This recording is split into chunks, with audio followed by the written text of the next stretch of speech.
Let's start with something you have always suspected. The loneliest you ever feel is when you're surrounded by people who don't understand you. You stand in a crowd, you speak, you smile, but inside you feel invisible. In a room full of voices, your heart hears only silence. You try to fit in, to share a thought or a joke, but it falls flat. The conversations swirl around trivial things you don't care about. You laugh when expected, but it's hollow. Each exchange reminds you how different you feel, as if you're a stranger observing humanity from the outside. It's a peculiar pain, being lonely in a sea of people. It makes your chest heavy and your mind restless. You wonder why others seem content with what feels shallow to you. You start to question if there's something wrong with you for craving more meaning than what's on offer. So you grow quiet. You stop sharing the ideas that light up your mind because you see the blank stares they get. Each time you hold back your true thoughts, you add another brick to the wall between you and the world. Surrounded by people, yet walled off in your own mind. There are moments you ache for someone to truly hear you. Just one person who looks beyond the surface and says, "I get it." But those moments rarely come. Instead, you drift through gatherings and conversations feeling like a ghost, present in body, absent in spirit. Oddly, you might feel less alone when you're actually by yourself. At least in solitude, there's honesty. No pretending to be interested in things that mean nothing to you. The quiet of your own company is painful, but at least it's real. It's the crowd's false closeness that cuts deepest. You have tried to belong, to enjoy what others enjoy. But your mind always wanders back to the depths. While they talk about the weather, you ponder the meaning of existence. While they celebrate small joys, you are grappling with big questions. It sets you apart, and you feel that distance every day. It's a heavy burden, carrying thoughts too heavy for casual conversation. You often wear a polite mask, but underneath, a part of you is screaming to be seen, to be met at your depth. The world around you moves like a party you weren't really invited to, leaving you alone with your secret intensity. Why is it like this for you? Why does having depth come with this profound sense of isolation? You may suspect that the problem is the world, not you. That society prizes the shallow and shuns the deep. Or you fear that you'll always be alone because few others crave what you crave. Over a century ago, a philosopher felt the same alienation and asked these very questions. His name was Friedrich Nietzsche, and he came to an unsettling conclusion. If you are one of the deep ones, solitude isn't just a passing phase. It's your destiny and your greatest catalyst. Nietzsche did not see solitude as a curse to escape, but as a crucible of greatness.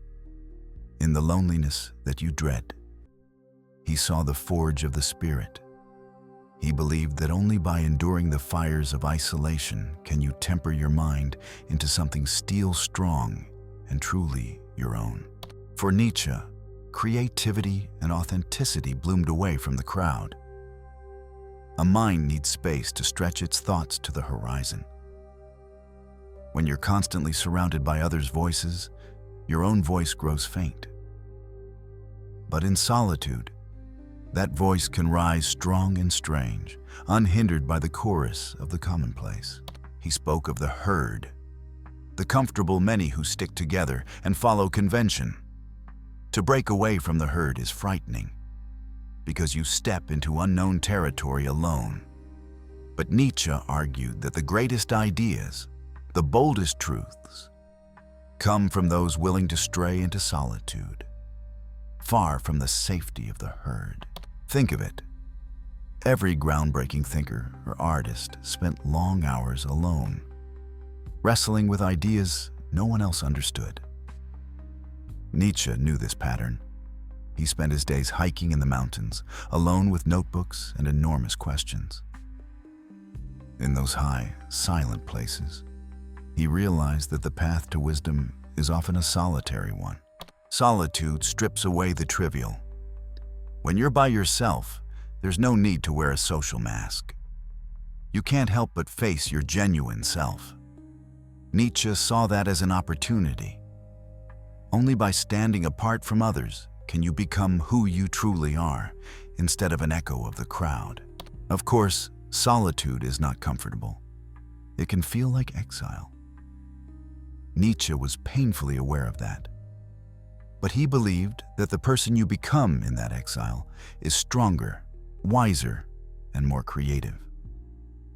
Like a sculptor chipping away at marble, solitude chips away at your uncertainties until the real form of you emerges. Nietzsche understood that stepping away from the world's chatter means you will often be misunderstood or dismissed. People fear what they don't understand, and a solitary thinker can seem unsettling to them. But he would remind you, their misunderstanding is a sign that you're on your own path, not theirs. In solitude, you suffer, but you also create.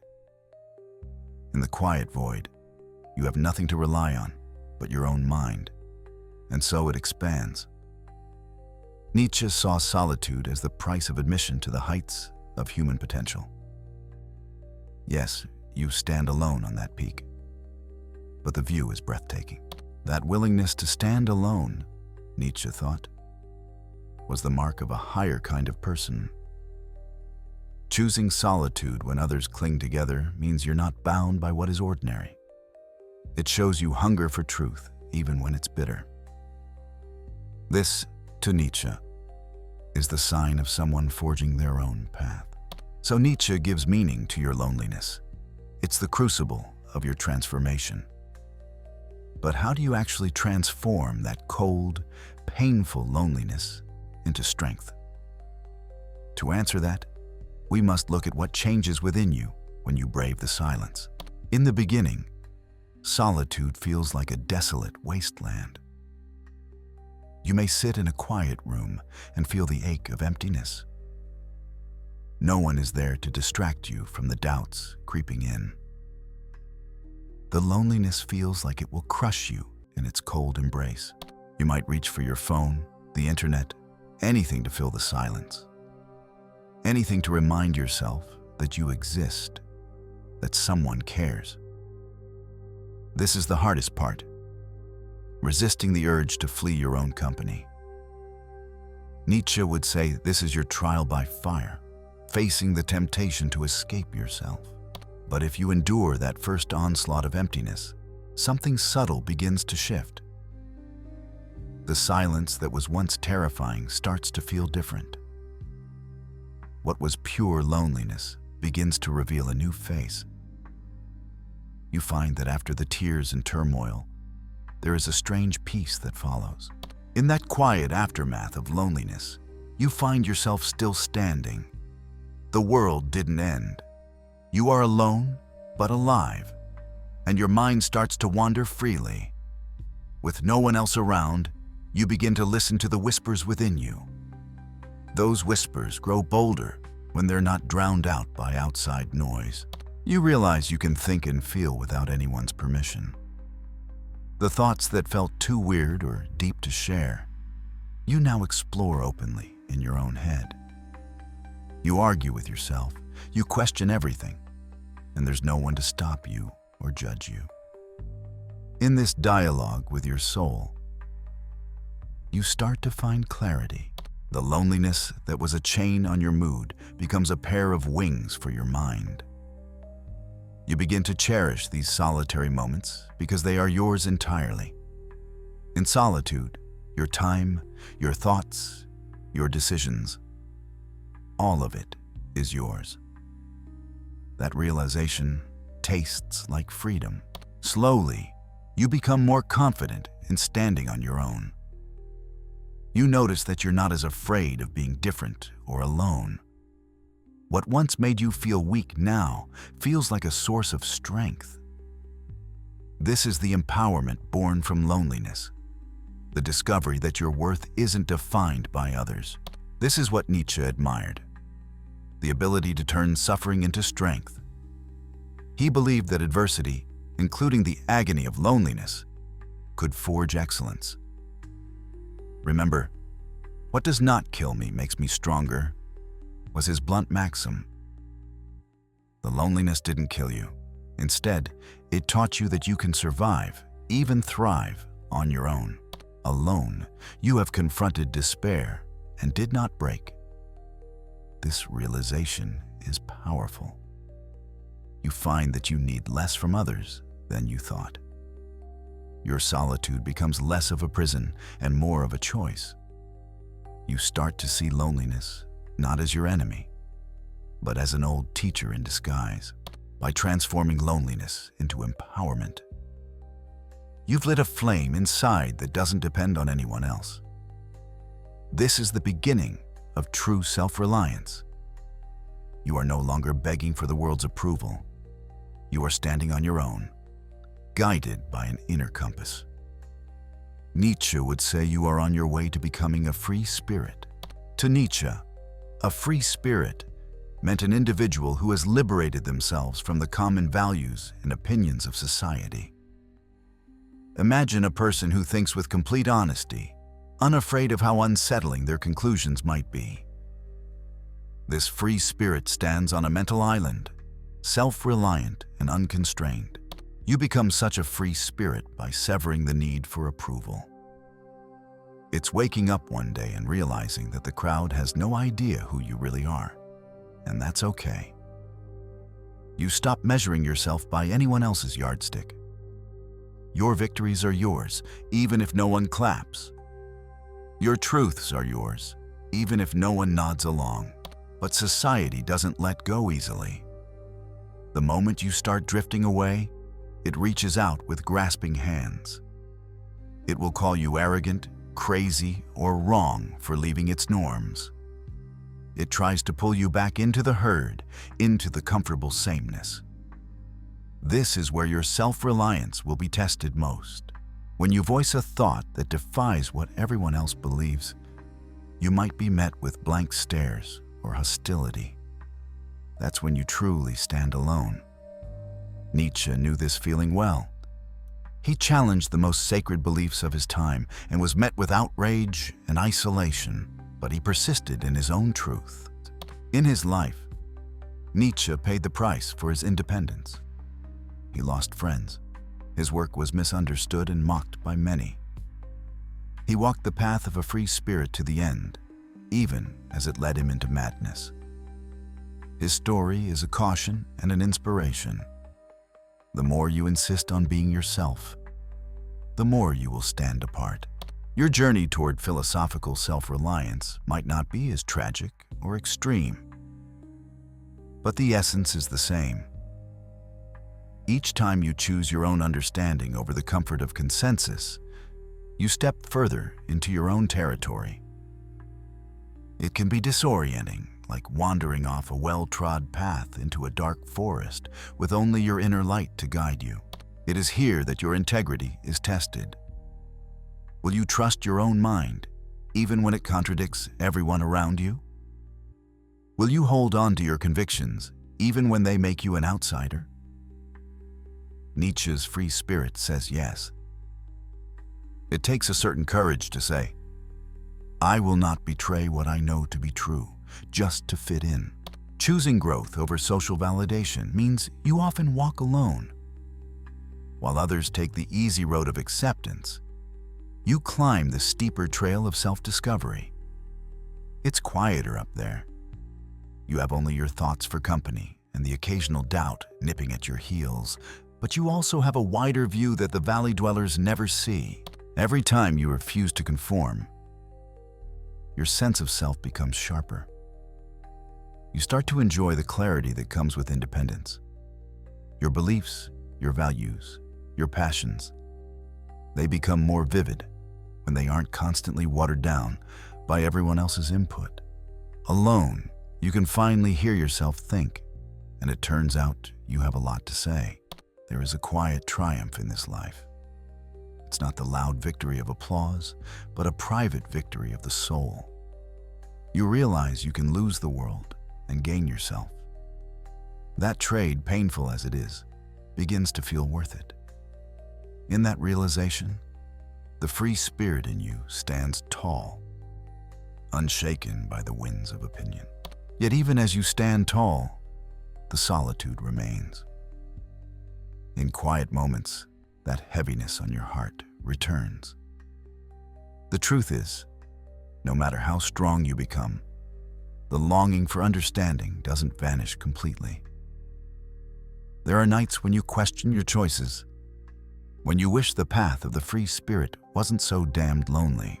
You wonder what it would be like to be carefree, to be satisfied with the simple pleasures that bond most people together.